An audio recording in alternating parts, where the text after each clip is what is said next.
우리 하나님 말씀 보겠습니다. 하나님 말씀은 창세기 2장 16절 17절, 창세기 3장 1절부터 6절까지 같이 한 목소리를 합독합니다.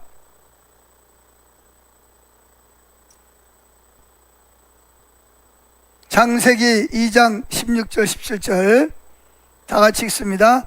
여호와 하나님이 그 사람에게 명하여 가라사대 동산 각종 나무의 실과는 내가 임의로 먹되 선악을 알게 하는 나무의 실과는 먹지 말라. 내가 먹는 날에는 정령 죽으리라 하시니라. 3장 1절 여호와 하나님이 지으신 들짐승 중에 뱀이 가장 간교하더라.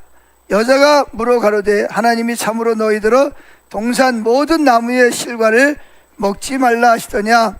여자가 뱀에게 말하되 동산 나무의 실과는 우리가 먹을 수 있으나 동산 중앙에 있는 나무의 실과는 하나님의 말씀에 너희는 먹지도 말고 만지지도 말라. 너희가 죽을까 하노라 하셨느니라. 뱀이 여자에게 이르되 너희가 결코 죽지 아니하리라. 너희가 그것을 먹는 날에는 너희 눈이 밝아 하나님과 같이 되어 선악을 알 줄을 하나님이 아심이라. 여자가 그 나무를 본즉 먹음직도 하고 보암직도 하고 지혜롭게 할 만큼 탐스럽기도 한 나무인지라. 여자가 그 실과를 따먹고 자기와 함께한 남편에게도 주매 그도 먹은지라. 아멘. 자, 오늘 말씀의 제목은 타락이 일에 미친 결과. 죄가 이 세상에 들어오기 전에도 일이 있었나요? 없었나요? 일. 대답을 잘 하셔야 돼. 그러니까 죄가 인간이 타락하기 전에도 이 세상에는 뭐가 있었다? 일이 있었다는 거예요. 그때는 일이 즐거웠을까요? 힘들었을까요? 즐거웠습니다. 그래서 팀 켈러 목사님은 이렇게 말을 했어요. 죄를 짓기 전에 일은 하나님이 인간에게 주신 축복 중에서 가장 큰 축복이었다. 이렇게 말합니다. 그래서 하나님도 뭐 하시는 분이다? 일하시는 분이라는 거예요. 그래서 우리도 하나님의 형상을 따라 지음받아서 뭐 하도록? 일을 하도록 하나님이 우리를 동역자로 부르신 줄로 믿습니다. 그럼 일을 하는 사람이 잘하는 거예요? 안 하는 사람이 잘하는 거예요? 일하는 사람이 잘하는 거죠. 근데 이제 문제는 요즘에 일하는 것이 힘들어요? 아니면 좋아요? 왜 일이 힘들어졌죠? 그 전에는 일이 즐겁고 기뻤는데 왜 이제는 일이 힘들어졌어요? 그 이유는 뭐냐? 인간이 타락함으로 말미암아 그 타락한 죄가 어디에 영향을 미쳤다? 일에 영향을 미치면서 우리는 그 일을 하는 거에 대해서 부담이 되고 힘들게 느껴집니다. 자, 그래서 오늘은 타락이 일에 미친 결과에 대해 살펴보려고 합니다. 자, 창세기로 돌아가죠. 창세기 2장 10절 하나님이 그 사람이 누구죠? 아담을 말합니다. 에덴 동산 낙원을 만드시고 에덴 동산 밖에서 아담을 만들어 가지고 동산 안으로 데리고 오셔서 뭐라고 말씀하시죠? 이 동산을 어떻게 해라? 잘 가꾸고 보존하고 지켜라. 아멘. 그래서요, 그러면서 하시는 말씀이 뭐라 그러냐면, 보세요. 하나님이 그 사람에게 명하여 가라사대 때 동산 각종 나무의 실과 거기에 있는 모든 거는 네가 먹고 싶으면 다 먹어도 괜찮다. 17절 그런데 뭐는? 선악을 알게 하는 나무의 실과는 먹지 마. 여기 선악을 알게 하는 나무의 실과가 뭐죠? 그걸 선악과라 그럽니다. 그럼 선악과의 의미가 뭘까요? 왜 선악과라 그랬을까요? 그걸 먹으면 이게 선인지 악인지 원래 누가 결정하는 거죠? 하나님이 결정하는 거잖아요. 근데 선악과를 먹으면 선인지 악인지를 누가 결정하게 돼? 자기가 결정을 하게 되는 거예요. 이해하십니까? 이게 선악과의 무서운 점이에요. 그러니까 만물을 창조하시고 우리를 구원하시고 사랑하시는 하나님을 뭐예요? 당신 필요 없어. 그리고 누가 하나님 자리에?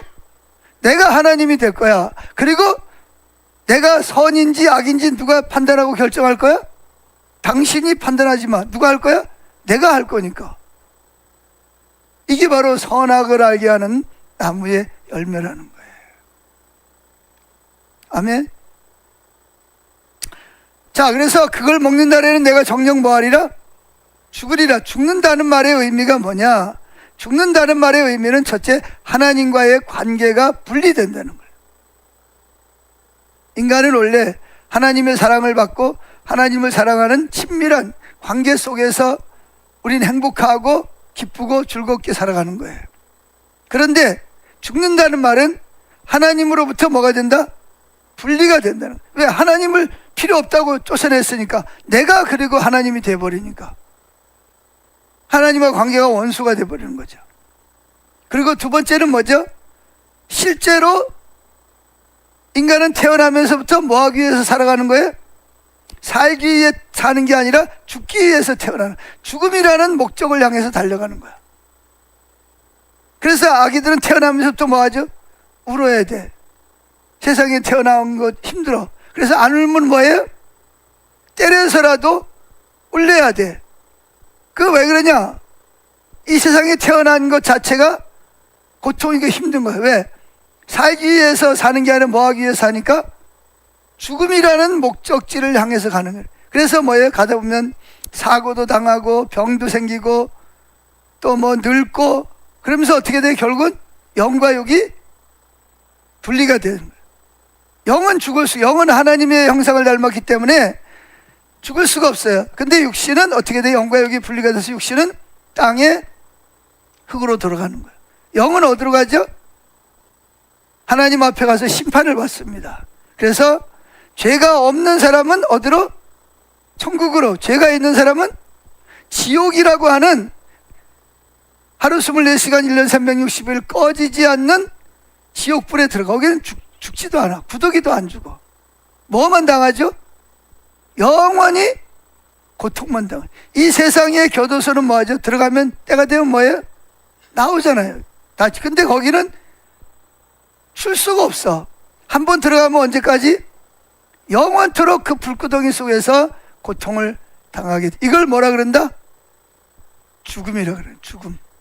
죽음이라는 건 단순히 죽는 걸 말하는 게 아니라 하나님과 분리되고 삶에서 뭐예요? 살지만 매일 고통이 당하는 거야.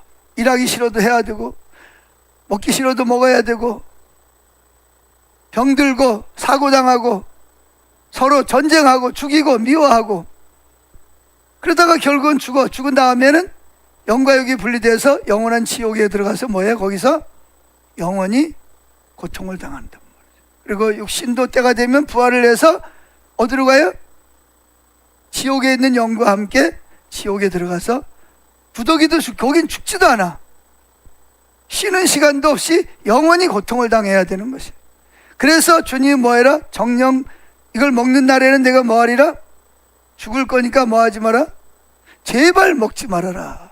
그렇게 부탁을 하신 거예요. 자, 창세기 3장 1절에. 그런데 뱀이라는 동물이 있어요. 하나님이 만드신 동물 중에 뱀이라는 동물이 있는데 이게 뱀이 사탄이 아니고 사탄이 따로 있습니다. 귀신이 따로 있고, 귀신과 사탄은 누굴 말하죠? 사람이 죽으면 귀신이 된다 그러는데 그건 귀신이 만들어낸 거짓말이고, 사탄은 누굴 말하는 거예요? 천사. 사람을 섬기고 하나님을 섬기기 위해서 만드는 천사장 루시퍼가 천사들 중에서 3분의 1을 끌고 하나님을 뭐하다가 대적하다가 천국에서 쫓겨난 것이 누구냐 하면 그게 바로 사탄과 귀신들이라는 거예요. 사람이 죽으면 귀신이 되는 게 아니에요.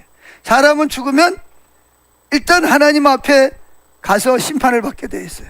아멘. 그래서 그 사탄이 뱀이라고, 그때 아마 뱀은 이렇게 배로 기어다니는 게 아닌 것 같아요. 말도 하고 막 걸어 다녔을지도 몰라요. 근데 그 뱀을 이용해 가지고 여자를 뭐하죠? 미혹합니다. 뭐라고 미혹하죠? 여기 보니까 2절에 보니까 1절에 보니까 여호와 하나님이 지으신 들짐승 중에 뱀이 가장 간교하더라. 뱀이 여자에게 물어 가로되 하나님이 참으로 너희들은 동산 모든 나무의 열매를 먹지 말라 하시더냐? 여자가 뭐라 그러죠? 동산 나무의 실과는 우리가 먹을 수 있으나 뭐는 먹지 마라? 선악을 알게 하는 나무만 먹지 말라 그랬다. 그랬더니 뱀이 뭐라 그러죠? 4절 이겁니다. 시작. 뱀이 여자에게 이르되 너희가 결코 죽지 아니하리라. 하나님은 뭐라 그랬어요? 정녕 죽으리라 그런 거예요. 이걸 뒤집는 거예요. 그러면서 죽지 않아야 할 뿐만 아니라 거기다 하나 덧붙입니다. 뭐가 되냐? 보세요. 5절. 너희가 그것이 뭐예요? 선악을 알게 하는 나무를 먹는 날에는 너희 눈이 밝아 누구처럼? 하나님과 같이 되어 선악을 알 줄을 하나님이 아십니다. 여러분, 하나님처럼 되면 좋을까요? 나쁠까요? 좋겠죠. 근데 하나님처럼 된다는 것은 전체가 하나님처럼 되는 게 아니라 딱 한 가지만. 그게 뭐죠? 뭐가 선이고 뭐가 악인지를 뭐예요? 자기 스스로가 판단하는 자리에 앉게 될 거라는 거죠. 자, 그러면서 6절. 그래서 여자가 선악과를 봤어요. 보니까 뭐 하기도 하더라? 먹음직스럽고 보암직스럽고 이거 먹으면 진짜 지혜로워가지고 자기가 하나님처럼 될 것 같아. 그래서 뭐 했어요? 선악과를 따서 먹었습니다. 먹고 자기만 먹은 게 아니에요. 자기만 먹고 죽으면 얼마나 좋아. 누굴 끌어들이죠? 또 아담 남편을 가지고 가서 이거 뱀이 그러는데 하나님이 우리를 속였어. 왜 속였는데 하나님이 그래 막 아담이 막 당황해가지고 막 화를 냈을 거예요. 근데 여보 내 말 좀 들어봐. 화내지 말고. 뱀이 그러는데 이 선악과를 열매를 따먹으면 눈이 밝아져서 누구처럼 된다? 하나님처럼 된다고 그래서. 그러니까 당신도 나랑 같이 살려면 뭐 해야 돼? 이걸 먹고 하나님처럼 돼야지. 그래, 이 아담이 좀 멍청해가지고 그걸 뭐 했어야 돼요?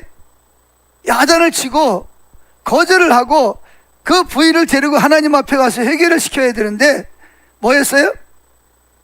그 여자의 말을 듣고 선악을 알게 하는 나무를 가지고 온 선악과를 같이 어그적 먹어버린 거예요. 자, 먹어버리니까 전에 진짜 보이지 않던 게 보이는 거예요. 뭐가 보이죠? 부끄러움을 느끼는 거야. 전에는 남자도 홀딱 벗었고 여자도 홀딱 벗었는데 부끄러웠어요? 안 부끄러웠어요? 안 부끄러웠는데 왠지 모르게 자꾸 부끄러운 생각이 들고 자꾸 뭔지 서로 가리게 돼. 왠지 상대방하고 전에는 타락하기 전에는 상대방이 좋았어요? 안 좋았어요? 너무 좋고 사랑스러웠어요. 당신은 내 뼈 중에 뼈요 내 살 중에 살이라 사랑하고 막 끌어안고 막 너무 막 좋아했는데 선악과를 먹고 나서부터 이게 뭔가 상대방을 의식하게 되고 뭔가 상대방에 대한 약점이 보이고 마음이 불편해지고 부끄러움을 느끼는 거야. 그래서 이 저녁 때가 되니까 하나님이 이제 또 내려오셨어요. 아담아 하나님을 부르니까 어떻게 됐을까요? 전에 같으면 어떻게 했어요? 하나님 언제 오시나? 오늘날로 말하면 시계차면서 오실 때가 됐는데 왜 안 오시지? 하나님 찾아 나서서. 근데 이제는 뭐 하나님 오셨어. 하나님 오시는 소리가 들리니까 어떻게 해요? 전에 같으면 그냥 후다다닥 하고 그냥 하나님 달려가서 하나님 품에 안고 하나님하고 손잡고 이야기하면서 대화를 삼일째 하나님하고 대화를 나눴을 텐데 하나님이 오는 소리가 들리니까 어떻게 해요? 하나님께로 후다닥 달려가는 게 아니라 후다닥 어떻게 했어요? 숨어버린 거야. 왜 숨었을까요? 두려운 거야. 그래가지고 뭐해? 그래가지고 사람이 서로가 벗은 몸을 보이는 게 싫으니까 뭐냐면 큰 나무 이파리를 엮어가지고 뭘 만들었어요? 그때 처음으로 옷이 만들어진 거야. 나무 이파리가. 그래가지고 부끄러운 데를 가려온 거예요. 서로 뭔가 좀 관계가 좀 껄쩍지근해. 그리고 하나님이 오셨는데도 불구하고 하나님이 좋은 게 아니라 뭐예요? 두려운 거예요. 그래서 뭐예요? 숲속에 숨은 거야. 하나님이 부릅니다. 아담아 아담아 내가 어디 있냐 그랬더니 뭐라 그러죠? 내가 하나님을 두려워하여. 자, 선악과 따먹기 전에 하나님 두려웠어요? 좋았어요? 좋았고 반가웠고 기뻤는데 선악과를 따먹으니까 이제 뭐냐면 죄가 들어온 거예요. 죄가. 하나님은 죄가 없는 거룩한 분인데 나는 죄가 있단 말이죠. 그러니까 뭐예요? 하나님 앞에 나가는 것이 두려운. 그래서 숨은 거야. 아멘. 그래서 결국은 하나님은 에덴 동산에서 범죄한 아담과 하와를 어떻게 했어요? 에덴 동산으로 밖으로 쫓아냅니다. 왜? 거기에는 무슨 나무도 또 무슨 나무 실과가 있어요? 생명나무 실과가 있걸렁. 만약에 이들이 생명나무를 먹으면 육체로 죽지도 않고 영원히 그냥 사탄의 노예로 영원히 살아야 돼. 그러니까 하나님이 인간이 그 고통 속에 사는 것을 원하지 않았기 때문에 선악과를 따먹은 아담과 하와를 밖으로 생명나무를 따먹지 못하도록 에덴 동산을 쫓아낸 거예요. 지금 지구상에 어딘가에 에덴 동산이 있어요. 아멘. 근데 거기를 천사들이 가리고 보이지 않게 만들었을 뿐이지. 자, 그래서 결국은 뭐였어요? 결국은 에덴 동산에서 쫓겨납니다. 쫓겨나는데, 근데 선악과를 먹음으로 진짜 하나님처럼 됐나요? 여기서 하나님처럼 된다는 말은 무슨 말이죠? 이게 선인지 악인지를 누가 결정한다? 하나님이 결정을 하셔야 되는데 내가 하나님 자리에 앉아서 내가 선인지 악인지를 결정하는 거예요. 자기 인생을 누가 책임지는 거예요? 자기가 책임을 지는 거예요. 자기가 노력하면 행복해질 수 있고, 자기가 노력하면 건강해질 수 있고, 자기가 열심히 노력하면 영생을 얻을 수 있다라고 생각하게 만드는 게 뭐냐? 그게 바로 선악과를 따먹은 결과라는 것입니다. 그래서 하나님께서는 이렇게 선악과를 따먹은 인간들을 어떻게 하셨어요? 자, 어디로 보냐 하면 쭉 넘어갑니다. 이쪽 창세기 3장 16절로 넘어가서 봅니다. 자, 읽어봅니다. 시작. 또 여자에게 이르시되 내가 내게. 자, 이제 선악과를 따먹은 누가 따먹었죠? 여자가 따먹었어요. 그래서 이제 하나님이 아담에게 묻습니다. 너 왜 선악과 따먹었냐? 그랬더니 아담이 뭐라 그러죠? 하나님이 만들어주신 저 여자가 먹으라 그래서 먹었습니다. 아니, 지가 먹어놓고 지가 먹었지. 먹으란다고 먹어? 근데 하여튼 죄가 들어오니까 벌써 자기 잘못을 누구에게 전가시키는 거예요? 상대방에게 전가시키게 되는 거예요. 그래서 하나님이 만드는 여자가 먹으라 해서 먹었습니다. 그랬더니 하나님이 또 하와에게 묻습니다. 너는 왜 선악과를 먹지 말라는데 먹었냐? 그랬더니 누가? 뱀이 먹으라고 욕을 해서 먹었습니다. 자기는 뭐가 없다? 자기 죄가 없다는 거예요. 다 다른 것들이 죄라는 거죠. 그래서 결국은 하나님이 뭐하죠? 아담과 하와를 어떻게 해요? 에덴 동산에서 쫓아내시면서 이렇게 말씀하십니다. 3장 16절 시작. 또 여자에게 이르되 내가 내게 임신하는 고통을 크게 더하리니 내가 수고하고, 이 수고가 일한다는 말이에요. 일하고 자식을 낳을 것이며 너는 남편을 원하고 남편은 너를 다스릴지니라 하시고. 17절 이제 여자에게 그랬어요. 여자에게는 무슨 고통? 10달 동안 임신을 해가지고 배가 불러가지고 찌뚱찌뚱하고 다니고 약도 못 먹고 고통을 당하는 거죠. 그래 여기 보면 내게 임신하는 고통을 크게 더하리니 내가 수고하고 자식을 낳을 것이며. 해산하는 고통이 얼마나 큽니까? 그리고 남편을 원하고 남편은 너를 다스릴 것이니라. 뭐한 결과죠? 선악을 알게 하는 나무를 먹은 결과. 근데 이제 17절 아담에게 이제 말씀합니다. 내가 내 아내의 말을 듣고, 누구 말을 듣고? 하나님의 말씀보다 누구의 말을? 아내의 말을 더 소중하게 듣고, 하나님이 내가 내게 먹지 말라고 한 나무의 열매를 뭐 했은즉? 먹었은즉 이제 여기 일에 이제 영향을 미치는 일이 생깁니다. 전에는 일이 즐겁고 피곤하거나 뭐 땀을 흘리거나 고통이 없었어요. 근데 이제 죄를 지으면서부터 죄가 일에 끼친 영향이 나옵니다. 그게 뭐죠? 내가 내게 먹지 말란 나무의 열매를 먹었은즉 네가 하나님이 되려고 먹었으니 땅은 너로 여기 땅이라는 말은 땅에서 올라오는 모든 동물, 조류, 어류, 모든 식물 이런 것들이 어떻게 된다? 땅에서 있는 땅은 너로 말미암아 뭐를 받고? 저주를 받고. 너는 평생에 수고하여야 내 육신을 위해서 먹고 마실 수 있으리라 그랬습니다. 그러면서 18절 땅이 내게 뭘 주고? 가시덤불과 엉겅퀴를 낼 것이라. 자, 원래 하나님이 처음에 만들었을 때는 땅에서 엉겅퀴나 그런 그 잡초가 올라왔을까요? 안 올라왔을까요? 그럼 우리에게 유익한 것만 올라왔어. 그리고 모든 나무라든지 모든 피조세계는 사람을 도와줬습니다. 사자나 호랑이도 사람이 오면 꼬리를 살랑살랑 흔들면서 어떻게 했어요? 태워주기도 하고, 같이 베고 자도록 푹신한 베개가 되어주기도 하고, 나무도 어떻게 했어요? 나무 숲이 있다가 사람이 가면 어떻게 돼요? 아이고, 하나님 닮은 사람이나 오셨네. 그러면서 어떻게 해요? 길을 열어주고, 만약에 이렇게 내려놨던 나무도 사람이 지나가면 아이고, 하나님 형상 따라 지은 말은 사람이나, 그러니까 어떻게 해요? 나무가 올라가주고, 모든 것이 다 사람을 도와주고 협력을 했는데 이제 뭐한다? 모든 만물이 뭐한다?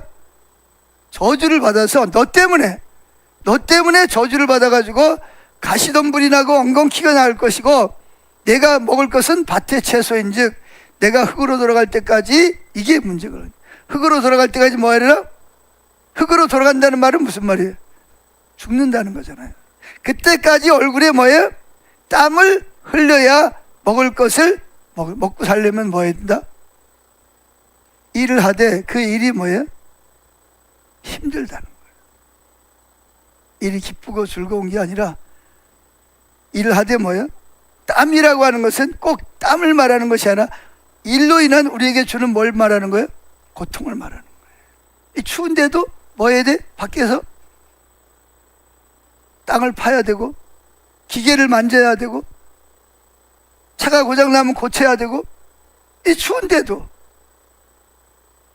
그렇게 안 하면 뭐 할 수 없도록? 먹고 살 수가 없도록 죄가 일에 영향을 끼친 거예요. 아멘. 언제까지? 흙으로 돌아갈 때까지 수고해야 돼. 땀을 흘려야 돼. 내가 그것을 취함을 얻었습니다. 너는 흙이니 흙으로 돌아갈 것이니라. 아멘. 보세요. 이 타락의 결과, 죄가 누구에게 영향을 끼쳤다? 일에 얼마나 엄청난 영향을 끼쳤냐는 거예요. 모든 피조세계에 다 영향을 미쳤지만 특별히 일에 엄청난 영향을 미쳤다는 거예요. 그리고 우리를 위해서, 우리를 도와주기 위해서, 왜냐하면 모든 피조세계 가운데서 뭐가 으뜸이에요? 사람이 하나님이 사람을 모든 피조세계를 다스리고 통치하고 보존하도록 인간을 하나님의 형상대로 만들어 주신 거예요. 근데 인간이 타락하니까 인간을 위해서 존재하던 모든 피조세계 다 뭐가 됐어요? 다 함께 허무한데 굴복, 다 같이 저주를 받은 거야. 아멘. 그래서 인간을 도와주던 자연은 인간을 더 이상 도와주지 않아요. 그래서 바다에 나갔다가 배가 어떻게 뒤집혀가지고 풍랑이 만나서 고기 잡다가 사람이 죽기도 하고, 목욕하다가 물에 빠져 죽기도 하고. 옛날에는 아무리 수영을 못하는 사람도 물이 사람을, 생명을 삼켰어요? 안 삼켰어요? 안 삼켰다고. 사람을 도와줬단 말이에요. 그런데 죄로 말미암아 모든 땅 위에 있는 모든 세계가 사람들을 뭐 하는데? 도와주는 것이 아니라 사람을 힘들게 하는데 협력하는 결과를 가져온 겁니다. 아멘. 자, 그래서 B번입니다. 인간의 타락의 결과로 우리의 일, 노동이 기쁨의 열매를 맺지 못하는 예는 우리 주변에 너무 많습니다. 그것은 다양한 형태라 그걸 다 여기서 나열할 수가 없어요. 몇 가지만 한번 예를 들어볼까요? 보세요. 새벽부터 열심히 일을 해도 뭐예요? 먹고 살기가 힘들어. 두 번째, 일을 해도 뭐예요? 일한 것만큼 보람을 느끼지를 못해. 세 번째, 우리에게 주어진 일이 자신에게 독특한 동기와 은사와 기질에 전혀 맞지 않는 경우. 나는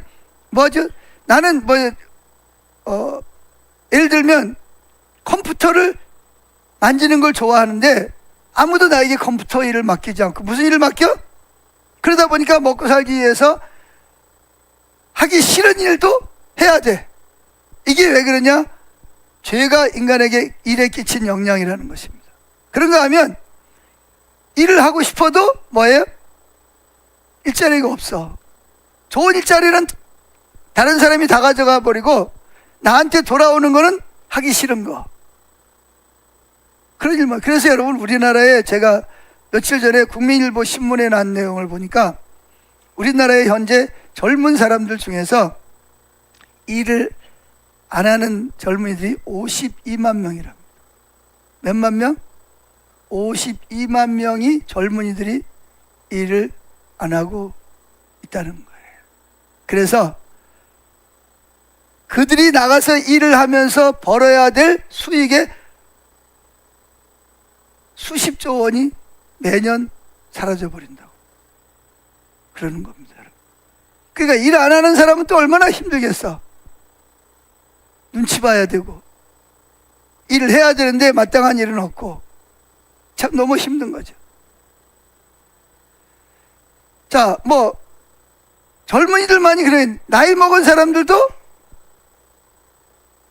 생계를 위해서 일을 해야 되는데 마땅한 뭐가 없어요?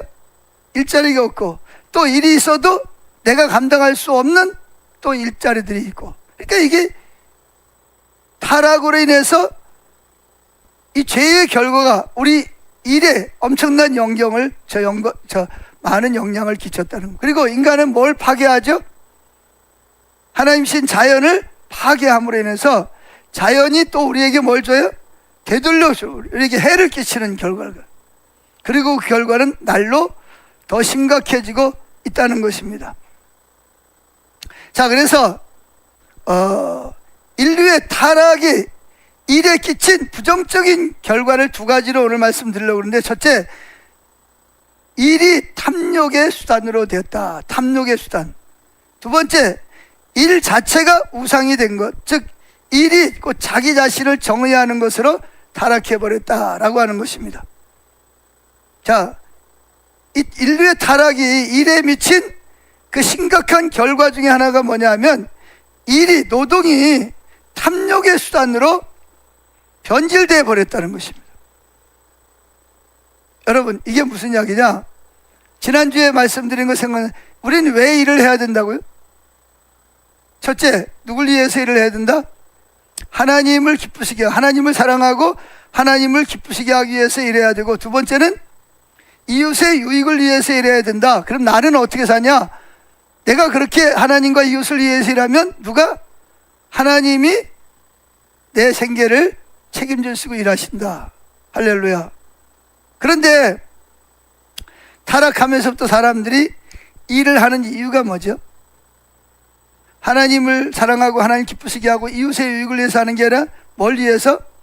단순히 돈을 벌기 위한 수단으로 일이 전락해버린 것이, 이게 가장 무서운 죄의 결과라는 거예요. 여러분, 일 왜 하세요? 여러분, 옆에 있는 분 물어보세요. 왜 일하냐고. 일 왜 하세요? 목적이 뭐예요? 목적이 뭐예요? 결국은 뭐예요? 돈을 벌기 위한, 돈을 벌기 위해서 하잖아요. 여기 아마 90% 이상이 아마 다 돈을 벌기 위해서 일을 할 겁니다. 그러니까 그런 돈을 벌기 위해서 일하는 것 자체가 나쁜 거냐? 나쁜 거예요? 좋은 거예요? 예? 돈 벌기 위해서 일하는 건 좋은 거예요? 나쁜 거예요? 또 오늘 교회 갔더니 또 사람 헷갈리게 만드네 또. 예? 자, 여러분, 당연히 일은 자신과 가족의 생계를 부양하는 중요한 수단입니다. 그래서 하나님께서 아담에게 에덴 동산을 주면서 뭐 해라? 잘 가꾸고 사과나무는 사과나무가 잘 자라도록, 그래서 열매를 많이 맺도록, 새로운 신기술을 만들어서 다른 데 도움을 주도록, 그 당연히 우리의 필요를 채우는 수단입니다. 그러나 일은, 하나님이 우리에게 일을 주신, 일을 하라고 하신 목적은 하나님께서 인류를 돌보시는, 그 필요를 공급하시는 하나님의 수단인데, 수단으로서 일을 하는 거예요. 그런데 문제는 뭐냐? 일을 단순히 돈을 벌기 위한 수단으로 전락하는 것은, 이거는 잘못된 거라는 거죠. 뭘 하기 위해서 일을 하는 건 잘못된 거다? 단순히 돈을 벌기 위해서, 돈을 많이 벌기 위해서 일을 하는 것은 성경적이지 않다는 거예요. 팀 켈러 목사는 그가 쓴 책에서 도로시 세이어스라는 박사가 쓴 말을 인용하면서 일을 단순히 돈을 벌기 위한 수단으로 여기는 것을 뭐라고 불렀다? 이단이라고 불렀습니다. 이단. 참이 아니고 거짓이라는 거, 잘못됐다는 것입니다. 아멘. 그래서 거기 여러분들 쭉 읽어보시고, 그래서 세이어스라는 박사는 이렇게 말합니다. 나는 F번입니다.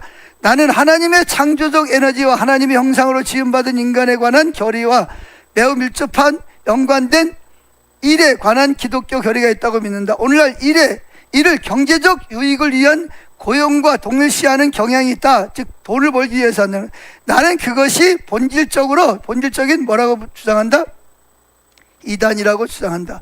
일이 사회를 섬기는 창조적 에너지의 표현이 아니라 돈과 여가를 즐기기 위해 어떤 것이 되어버렸다. 바로 그것이 잘못이다. 이렇게 말하고 있습니다. 자, 그러면 작은 두 번째, 첫째는 일 자체가 우상이 되어버렸다는 것. 두 번째는 일이 탐심이 되어버린 것. 두 번째, 일 자체가 우상이 됐다는 거죠. 인류의 타락이 일에 미친 영향의 또 하나는 일 자체가 우상이 되어버린 겁니다. 다시 말해서 일이 곧 자기가 누구인가를, 신분을 정해야 하는 거예요. 예를 들면 좀 쉽게 설명하죠. 자, 내가 대기업에 1억이 넘는 연봉을 받으면 성공한 사람이요, 실패한 사람이요? 성공한 거예요, 실패한 거예요? 아니, 물론 더 많이 벌면 지만, 그런데 내가 아무리 새벽부터 밤늦게까지 일을 해도 먹고 살기 힘들어. 그러면 내 인생은 성공한 거예요, 실패한 거예요? 예? 성공한 거예요, 실패한 거예요? 자기는 별 볼 일 없는 사람이라고 생각해요. 누구에 비해서? 대기업에 다니면서 1억을 받는 사람에 비해서 자기는 그냥 새벽부터 나가고 저녁까지 해도 먹고 살기도 힘들어. 바둥바둥해. 집도 한 채 못 사고 맨날 남의 집이나 살고. 그러면 사람들은 자기를 뭐라고 여기죠? 나는 실패한 사람, 가치 없는 사람. 누구에 비해서? 성공한 사람들에 비해서 그렇게. 자, 이건 누가 내가 가치 있고 가치 없는 건 누가 결정하는 거예요? 내가 결정하는 거예요? 다른 사람이 결정하는 거예요? 하나님이 결정하는 거예요? 자, 저를 잘 보세요. 하나님 보시기에는 여러분들이 대기업을 다녀서 연봉이 수억 원이 되든 새벽부터 밤늦게까지 가서 일을 해도 먹고 살기 힘들건, 하나님 보시기에는 다 뭐예요? 다 존귀하고 가치 있는 사람들. 왜? 하나님의 형상을 따라 지음받았기 때문에. 그리고 돈이 많다고 해서 성공한 것은 아닙니다. 돈 많은 사람들은 다 행복해야지. 근데 돈 많은 사람들이 왜 자살을 하는 거예요? 돈 많은 사람은 아프지도 말아야 되잖아요. 이러시더라 좋으니. 근데 왜 아픈 거예요?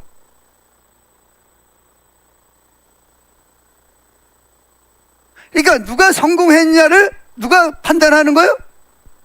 하나님이 판단하는 게 아니라 선악과를 따먹으로 말미암아 기준이 누구예요? 자기가 돼버린 거예요. 자기가 하나님 자리에 앉아서 너는 성공한 사람, 넌 실패한 사람, 너는 선, 넌 악, 이걸 기준이 누가 돼버렸어요?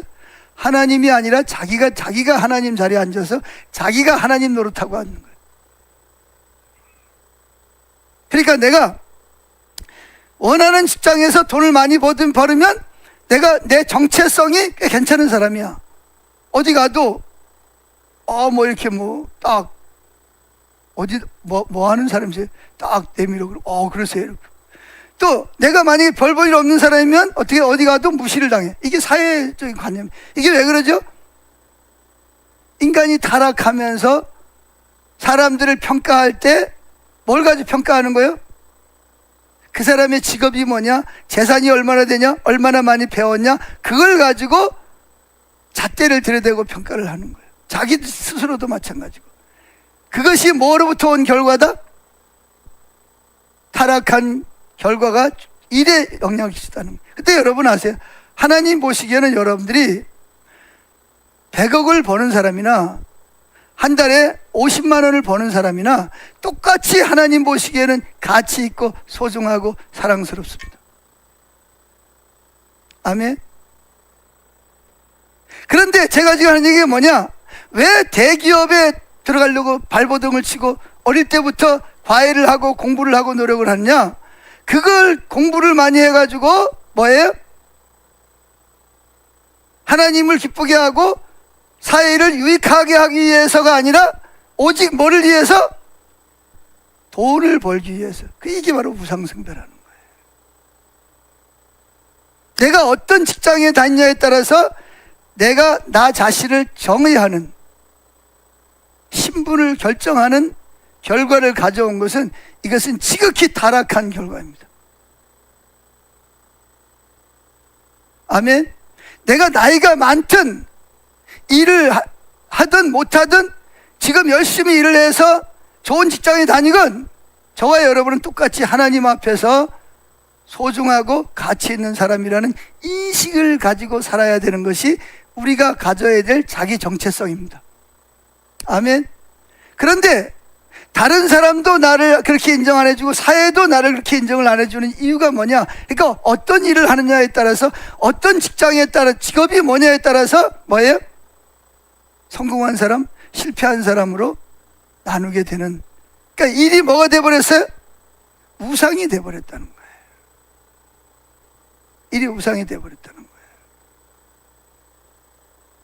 아멘. 그래서 일 자체가 우상이 되었다는 말을 바로 그래야 합니다. 그럼 우상이라는 말이 뭐냐? 우상이라고 말하는 것은 하나님의 자리에 뭘 갖다 놓는 거예요? 돈이나 직업이나 어떤 명예나 어떤 것을 하나님 자리에다 갖다 놓으면 그게 다 뭐가 된다고요? 그게 다 우상이 된다는 것입니다.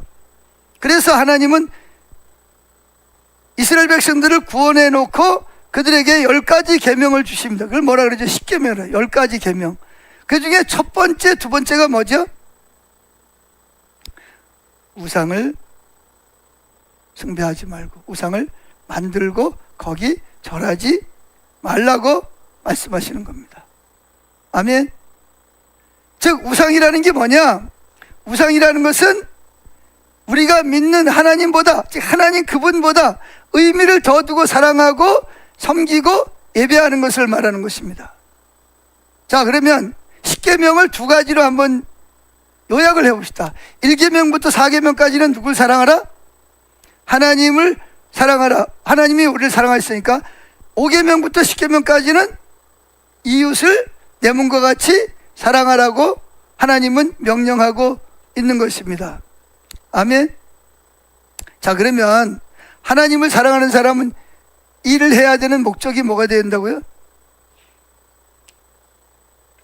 하나님이 나를 사랑하고 나를 위해서 일하고 계시잖아, 그죠? 그래서 나도 누굴 사랑하기 때문에 하나님을 사랑하는, 그리고 일을 할 때도 아무 일이나 막 하는 게 아니라 여러분들이 하나님이 직장을 주신, 직장으로 보낸 이유가 뭐죠? 일터로 보낸 이유가 하나님은 그곳에 보내신 거예요, 여러분을. 그 일터로. 따라합시다. 하나님이 나를 그 일터로 보내셨다. 선교라는 게 뭐예요? 선교, 미션. 보냄을 받았다는 거예요. 또는 부르심을 받았다는 거예요. 하나님이 나를 이 일로 뭐 했다? 나를 부르신 거예요. 왜 그 일로 부르신 거예요? 이유가 뭐예요? 돈 많이 벌어가지고 돈 많이 벌으라고 보낸 거예요? 그게 아니고 하나님이 나를 그리로, 그 일터로, 직업으로 부르시고 그 학교로 부르신 이유는 네가 여기에, 내가 너를 여기에 보냈어. 보낸 이유가 뭐다? 여기서 네가 그리스도인으로서, 하나님 백성으로서 꼭 예수 믿으세요. 내가 예수 믿는 사람들 그걸 말하지 않더라도 다른 사람과 어떻게 살라고? 구별되게 살라는 거예요. 다른 사람의 문화를 따라가지 말고, 세속적인 걸 따라가지 말고, 구별된 삶을 삶으로 말미암아 그 사람들로, 안 믿는 사람들로 말미암아 나를 통해서 누구를 발견하도록? 예수 그리스도의 사랑을 발견하고 하나님의 십자가 밑으로 와서 죄 용서를 받고 구원을 받게 하기 위해서 하나님이 여러분을 그 직업, 사업장, 일터로 또는 학교로 보내신 거예요. 아멘.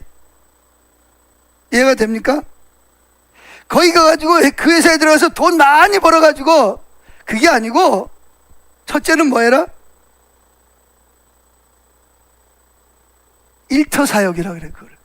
그 일터에 가서, 또 학교에 가서, 가정에 가서 뭐해? 내가 그리스도인처럼 살으라는 거예요. 그리스도인처럼 생각하고 말하고 행동하고. 예수님은 누굴 위해 살았죠? 첫째, 하나님을 위해 살았고, 두 번째 누굴 위해 살았어요? 다른 사람을 섬기면서 살았잖아요. 그래요, 안 그래요? 그러니까 너희들도 거기 가서 뭐 해라? 하나님과 친밀한 사랑의 관계 가운데서 하나님이 너를 보낸 자리에서 이웃의 유익을 위해서 섬기고 사랑하라는 거예요. 그 삶을 살라는 거예요. 아멘? 그게 바로 하나님이 여러분에게 그 일터로 여러분을 부르시고 그리로 여러분을 보내신 겁니다. 할렐루야. 그런데 우리는 그거는 없어. 하나님 날 보내셨다는 소명. 그래서 직업을 뭐라 그러냐? 원래 소명이라 그래. 소명. 따라합시다. 소명. 소명은 뭐죠? 하나님의 부르심 또는 하나님의 보내심을 소명이라 그래. 하나님이 나를 이리로 보냈다는 거예요. 이 사업장으로 나에게 맡기셨다는 거예요. 할렐루야. 왜 맡겼느냐? 뭐하라고? 선교사의 삶을 살라고 그리로 보내신 거예요. 여러분이 내가 살고 있는 지역으로 왜 나를 거기 살게 하셨을까요? 그 지역에 살면서 지역의 앞뒤 옆 만나는 사람마다 누구를 나타내라는 거예요? 예수님의 어떤 분인지, 예수님의 사랑이 뭔지, 하나님의 백성이 어떠한 삶을 사는 것인지를 그들 가운 그 삶에서 친히 그들에게 뭐예요? 선교사적 삶을 살라고 여러분들을 그 지역으로 보낸 거예요. 거기 가서 너만 잘 먹고 잘 살고 떵떵거리고 살으라고 보낸 게 아니라, 그게 바로 우상이라니까요. 그럴 때 하나님이 여러분의 삶을 뭐한다? 내가 너를 보호하고, 내가 내 마음에 평안을 주고, 내가 내게 건강을 주고, 내가 너의 앞길을 인도하고 내 자녀를 내가 책임지리라. 할렐루야.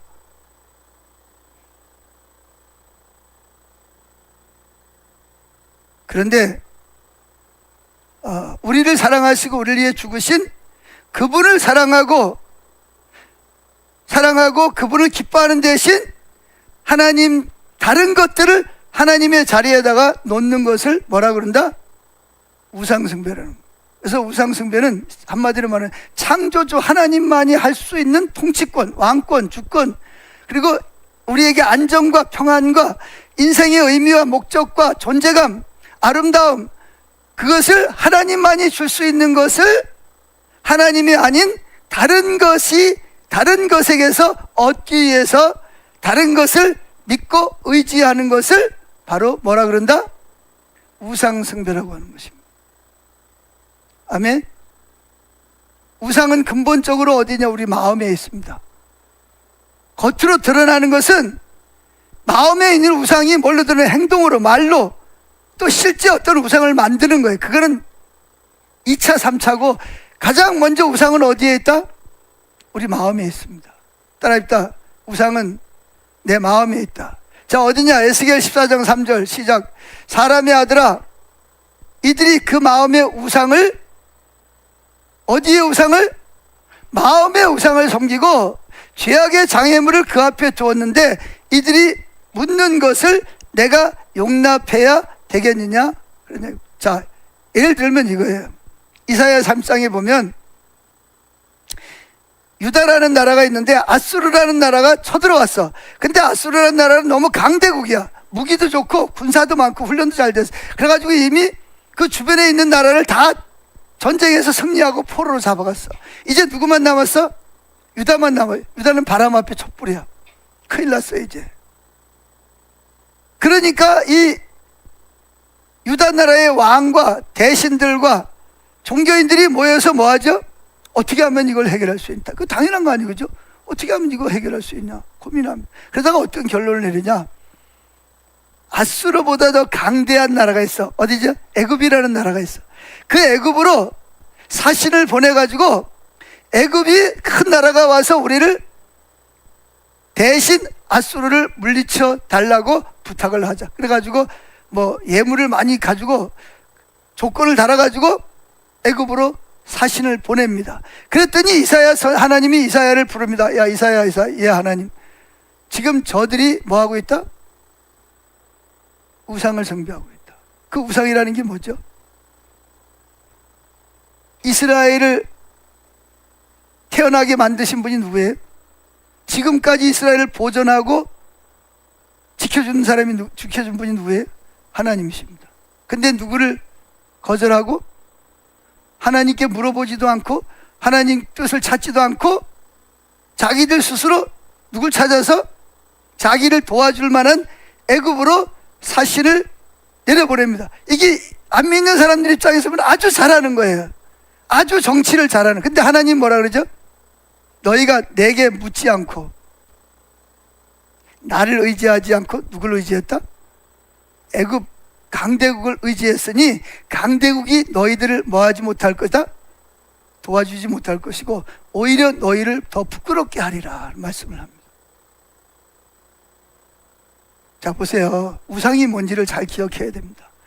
여러분들의 인생을 도와주고 여러분에게 평안을 주고 안전을 주고 만족을 주고 행복을 주고 아름다움을 줄 수 있는 유일한 분이 누구죠? 하나님이십니다. 나를 구원해 줄 수 있는 유일한 분은 하나님밖에 없어요. 그런데 그 하나님 대신 누구를? 하나님이 아닌 어떤 것들이 나에게 평안을 주고 기쁨을 주고 나를 구원해 줄 것이라고 생각을 해서 그런 것들을 하나님 자리에다가 믿고 의지하고 숭배하면 그걸 뭐라 그래요? 우상이라고. 그게 바로 우상숭배. 우상숭배는 무슨 뭐 부처 같은 거 갖다 놓고 뭐 아니면 절하고 구타 뭐 그런 걸 갖다 엎드려 절하는 것만 우상. 그거는 2차적인, 그거는 마음에 있는 우상을 만들어서 섬기는 거. 그건 눈에 보이는 건 또 우상이지만 우상은 첫째 어디에 있다? 마음에 있습니다. 그래서 하나님께서 그들을 책망합니다. 그래서 사람의 마음이 하나님과 친밀한 관계보다는 자신의 성공, 이성 간의 사랑, 재물의 소유, 가족 등 좋은 것들을 궁극적으로 하나님 대신 탈바꿈시키면 그게 뭐다? 그게 바로 우상이라는. 하나님은 우상 숭배를 제일 싫어합니다. 그리고 하나님 우상 숭배하는 자를 뭐예요? 자손 3, 4대까지 심판하시겠다고 말씀. 그래서 십계명 첫 번째 계명은 뭐냐? 우상 숭배하지 말라는 거예요. 근데 오늘날의 많은 기독교인들은 우상이 뭔지도 몰라. 나는 주일날 교회 잘 오고 예배 잘 드리고 헌금하고 봉사하고 전도하니까 나는 우상을 안 섬긴다고 그러고. 그러니까 우상이 뭔지도 잘 모르는 거예요.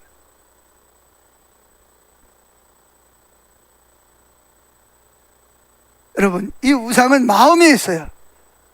그래서 하나님으로 만족하지 못하고 하나님을 의지하지 아니하고 그것만 있으면 내가 존재감과 든든함과 안전과 삶의 만족과 기쁨을 누릴 수 있다고 생각하는 것.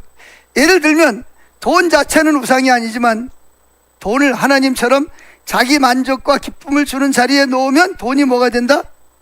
돈이 하나님 자리를 대체했기 때문에 돈이 우상이. 하나님이 돈이 필요 없다 그런 얘기를 합니다. 돈을 벌지 말라 그런 얘기 아닙니다. 아멘. 그러니까 탐심은 우상인데 탐심이라는 게 뭐냐? 하나님보다 더 가지고 싶어 하는 것. 따라합시다. 탐심은 하나님보다 더 가지고 싶어 하는 것, 더 사랑하는 것, 쉽게 말해 하나님보다 돈, 명예, 권력, 성공, 사람의 인정, 심지어 안전까지, 이게 없으면 못 살 것 같아. 하나님 없어도 사는데 이게 없으면 못 살아. 어떤 대가를 치르라도 이거 꼭 가져야 돼. 그러면 그 사람은 지금 우상숭배에 빠져 있습니다. 하나님은 없어도 돼. 근데 뭐는 없으면 안 돼? 이건 없으면 안 돼. 그래서 이건 반드시 내가 소유해야 돼. 이게 우상숭배입니다.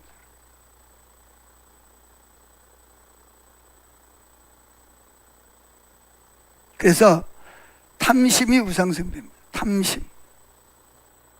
자, 골로새 3장 5절을 읽어봅니다. 시작.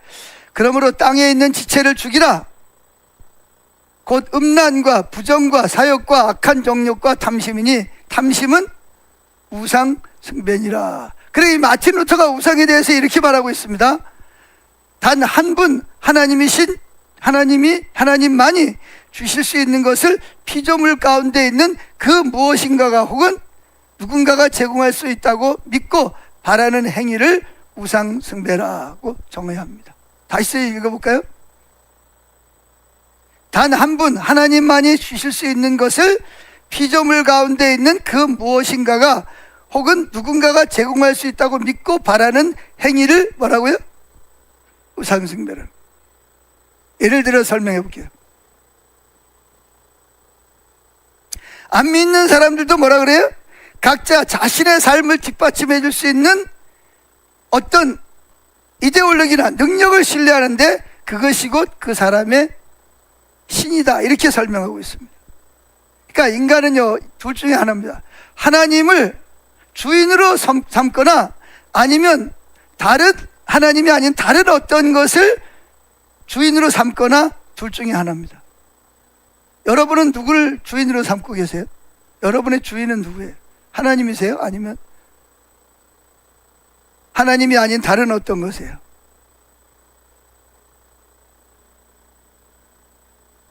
그래서 L번을 보세요.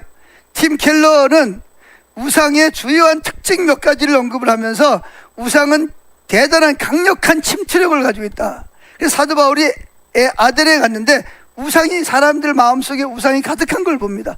자, 사도행 17장 16절 시작. 바울이 아덴에서 그들을 기다리다가 그 성에 우상이 가득한 것을 보고 마음에 격분하여. 여러분, 세상 밖에만 우상이 가득한 게 아니라 심지어 교회 안에 있는 성도들의 마음에도 뭐가 가득하다? 우상이 가득한 걸 볼 수가 있다는 것입니다. 예를 들면, 자, 출애굽기 30장 20장 2절, 제가 오늘 말이 빨리빨리 말을 하려고 하다 보니까 말이 막 헛나오네. 자, 출애굽기 20장 3절 시작. 너는 나 외에 다른 신들을 내게 있게 말지니라. 너를 위하여 새긴 우상을 만들지 말고, 또 이로 하늘에 있는 것이나 아래로 땅에 있는 것이나 땅 아래 물속에 있는 것의 아무 형상이든지 만들지 말며 그것들에게 절하지 말며 그것들을 섬기지 말라, 이렇게 말하고 있습니다. 그래서 마르틴 루터는 첫 번째 계명인 자신을 위하여 우상을 만들고 섬기지 말라는 계명을 잘 지키면 나머지 계명들을 뭐한다? 어길 일이 없을 것이다, 그렇게 말합니다. 자, 예를 들어서 팀 켈러가 말하는 우상 숭배를 간단하게 설명하면, 업무상 지금 어떤 것을 계약을 따내야 되는데 계약을 따내기 위해서 협상을 하고 있습니다. 그런데 어떻게 하죠? 협상을 따내려면 조그만 속임수를 써서 저 사람에게 말을 던지는 것이 뭐예요? 협상 테이블에서 조그만 거짓말을 해서 저 사람을 속여서 내게 유익을 얻는다면 뭘 기꺼이 하죠? 뭘 기꺼이 해요? 거짓말을 한다는. 그리고 불편한 진실, 그걸 모호한 몰로 가리는 거예요.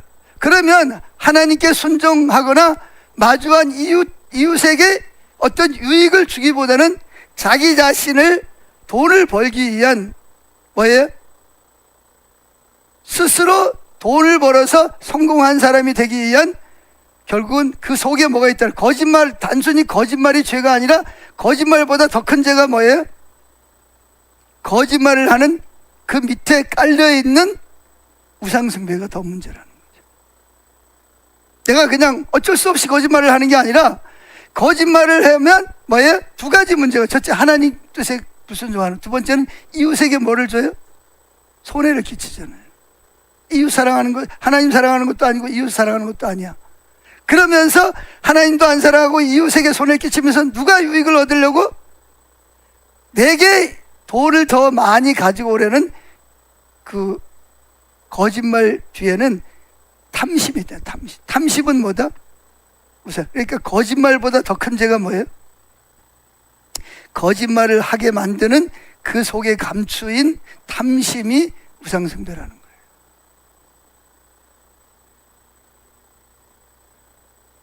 아멘. 그래서 그 악이 깔려 있다는 거죠. 그래서 우리는 무인정한 행동, 부정직한 말, 깨트려버린 약속, 심지어 약속을 어기는 것도, 왜 약속을 어기냐? 잊어먹고 약속을 어겼다. 이거는 이거 하고요. 약속을 깨트림으로 인해서 자기 유익을 위해서 약속을 깨트린 사람은 뭐예요? 그 속에 자기라는 우상이 숨겨져 있는 거예요. 아멘. 그래서 자기중심적인 태도, 이것들은 어김없이 마음속 깊은 자리에 잡은 우상에서 비롯되는 거예요. 그래서 하나님을 사랑하기보다 결정적으로 자기 삶의 행복과 의미를 좌우하는 요소가 따로 있을 것이라는 믿음이 바로 우상숭배라는 것입니다. 그래서 우상은 마음을 지배하기 때문에 행동을 통제합니다. 이 우상이라는 게 무서운 거예요. 우상은 근본적으로 마음에 있는 거예요. 그래서 이 우상은 하나님을 대체하는 것이란 말이에요. 겉으로는 안 그런데 속에 숨겨져 있는 탐심이, 이게 바로 우상이라는 거예요. 그래서 우상의 힘은 막강합니다. 예수님도 뭘 주의하라 그랬죠? 돈과 하나님을 겸하여 섬길 수 없다. 그래서 여러분, 돈이 우상입니까? 아닙니까? 돈은요, 선도 아니고 악도 아니에요. 그렇습니까? 안 그렇습니까? 돈은요, 악도 아니고 선도 아니에요. 근데 문제는 뭐죠? 돈이 없으면 나는 못 살아. 하나님이 없으면 못 사는 게 아니라 돈이 없으면 뭐도 못해요?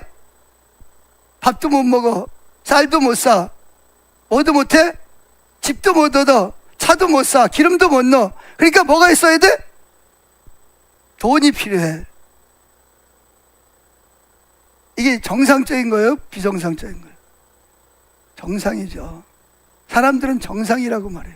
근데 문제는 뭐냐? 그 필요한 돈이 누구만큼 내게 필요하다고 생각하죠? 하나님만큼 이 돈이 내게 필요하다고 생각하면 이 돈이 뭐가 되는 거예요 지금? 우상입니다. 여러분, 여러분에게 돈을 주시는 이는 돈이 아니라 누가 주시는 거죠? 하나님이 주시는 거예요. 근데 하나님은 어디 갔어요?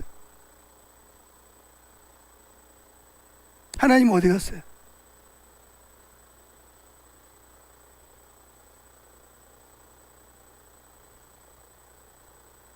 교묘한 겁니다, 여러분. 하와를 속였던 사탄은 지금도 우리를 교묘하게 우상숭배로 이끌어가고 있어요. 그럼 그러겠죠. 아니 목사님, 그럼 당장 굶어 죽게 생겼는데 뭐 하나님이 밥 줍니까? 교회 가면 뭐 돈이 떨어집니까? 뭐 이런 사람 많더라고요. 그래서 내가 우리 교회 오면 밥 준다고, 돈 안 내면 내가 밥 준다고 그랬어요. 그 속에 뭐가 있냐? 우상숭배가 있는 거예요.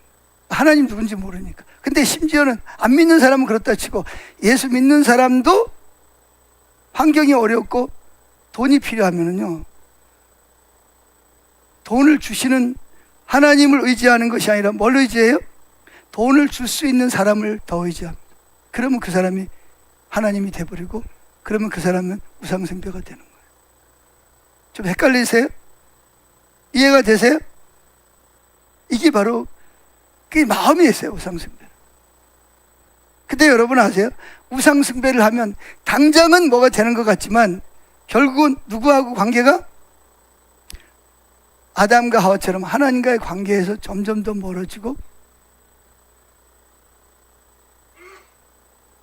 하나님 안에서 누려야 될 풍성한 축복에서 점점 더 뭘 한다?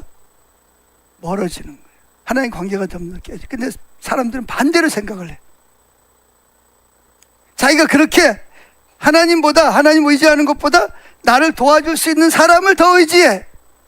나에게 돈을 줄 수 있는 사람, 회사 사장님, 처갓집, 부모님.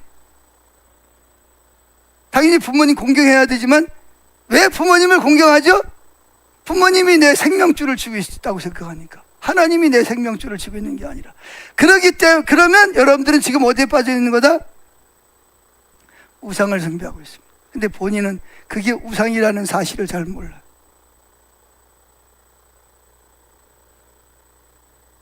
교회가 이런 식으로 나가면 얼마 안 가서 교회는 다 문 닫게 되어 있습니다. 여러분의 삶은, 우리나라 경제는, 정치는 점점 더 뭐 할 거다? 더 혼란스러워지고 더 바닥으로 내려갈 겁니다. 우상숭배가 너무나 무서운 거예요.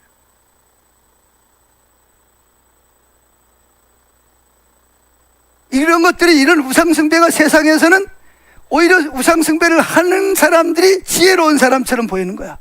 심지어 교회 안에서도 마찬가지입니다. 목사가, 예를 들어 한 가지만 설명할게요. 제가 목사니까. 목사가 여러분들에게 뭐 하기 위해서, 헌금하게 하기 위해서 여러분들을 뭐예요? 교묘하게 헌금하도록 만들어. 그럼 내가 지금 뭐 하고 있는 거죠? 내 속에 뭐가 있는 거예요? 하나님께서 교인들의 마음을 움직여서 자발적으로 필요를 보고 헌금을 하도록 가르치는 것이 아니라, 목사가 교인들을 교묘하게 뭐해서 조종해서 뭐 하도록, 헌금을 하도록 만든다면 내가 지금 뭐 하고 있는 거예요? 거짓을 말하는 이면에 뭐가 있어요? 지금 우상을 숭배하고. 하나님을 의지하는 거 하나님께서 하셔야 됩니다. 하나님 뭐가 필요합니다. 하나님 도와주세요. 역사하셔야 됩니다. 이렇게 하나님을 의지하는 대신에 뭘 해요? 쉽잖아. 교인들 보고, 아니 돈 있는 사람 보고 헌금 좀 해. 복 받으려면 헌금 좀 해. 그러면 뭐예요? 쉬워요? 안 쉬워요? 헌금했어. 그럼 문제가 해결됐어. 그럼 그게 문제가 해결된 거예요? 하나님 보시기에? 근데 제가 목사지만 목회자들이 이렇게 목회를 하고 있어요. 교인들을 숫자를 늘리기 위해서 뭐예요? 하나님 앞에 엎드려서 하나님이 사람들을 보내주시고 사람들의 마음을 만지기를 위해서 하나님을 의지하고 하나님 뜻을 찾고 순종하는 것이 아니라 뭐예요? 머리를 쓰는 거죠. 어떻게 해야 사람들이 우리 교회에 소문나고 우리 교회 좋다고 하고 오고, 우리 교회 와가지고 예배를 드리고 등록 카드를 내고 우리 교회에 있게 할까? 그러니까 뭐예요? 예배 시간 길면 교회는 안 오니까 어떻게 해요? 짧아야지. 자라서 교인들이 입맛에 딱 맞는 설교, 웃기는 설교, 재미있는 예화, 환경도 교인들이 좋아하는 거. 자, 이 속에 깔려 있는 게 뭐예요? 그 목사의 마음 속에 있는 게 뭐예요?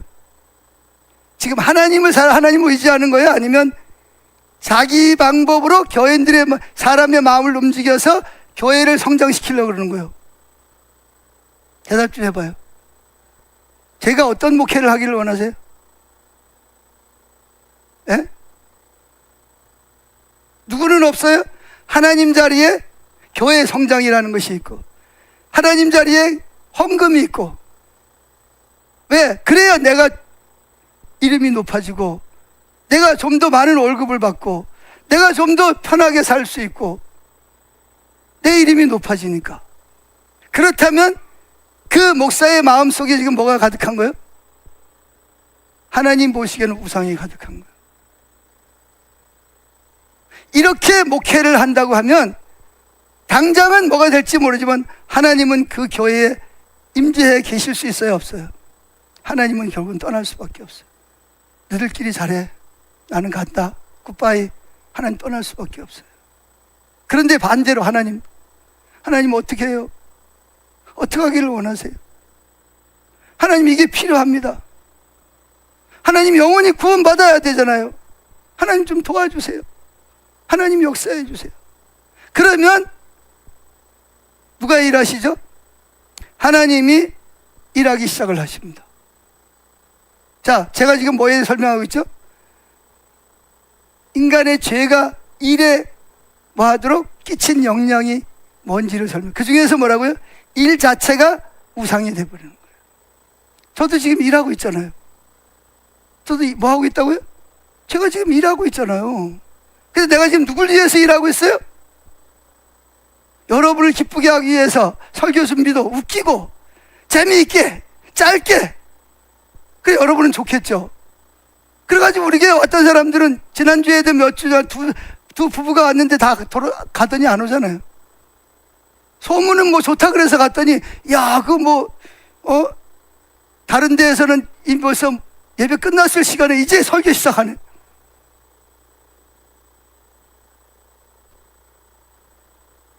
그럼 저라고 해서 그 사람들이 가는 게 좋겠어요? 계속 우리 교회에 남아있는 게 좋겠어요? 그럼 남아있게 하려면 어떻게 해야 돼요?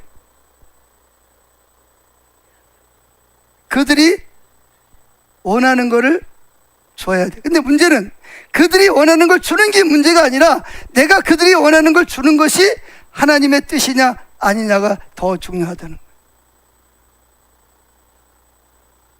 이해가 되세요? 만약에 그런 식으로 하면 하나님의 임재는 거칠 수밖에 없습니다. 사람들은 많이 모이고 사람을 조성해서 헌금도 많이 나오게 하고 큰 건물을 짓고 내가 유명한 사람이 될 수 있을지 모르지만 하나님과의 관계에서는 점점 더 뭐해져요? 멀어지는 거예요. 하나님의 임재는 거치는 거예요.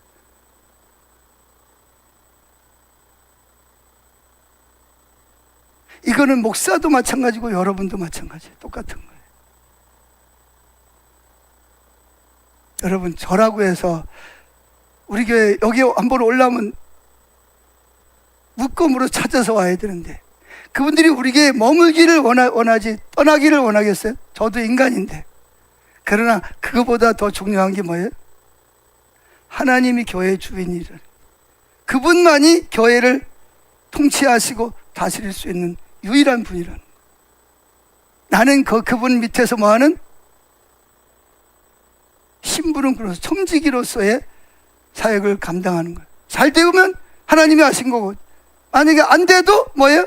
내가 하나님 뜻대로 했는데 안 되면 난 하나님 뜻 떳떳한 거예요. 여러분도 마찬가지예요. 여러분 우상 숭배를 버리시기를 축복합니다. 아멘. 일 자체가 여러분의 우상이 될 수가 있어요. 여러분의 정체성이 될 수가 있다고요. 그러나 그것은 우상 숭배라는 거죠. 찬양하겠습니다.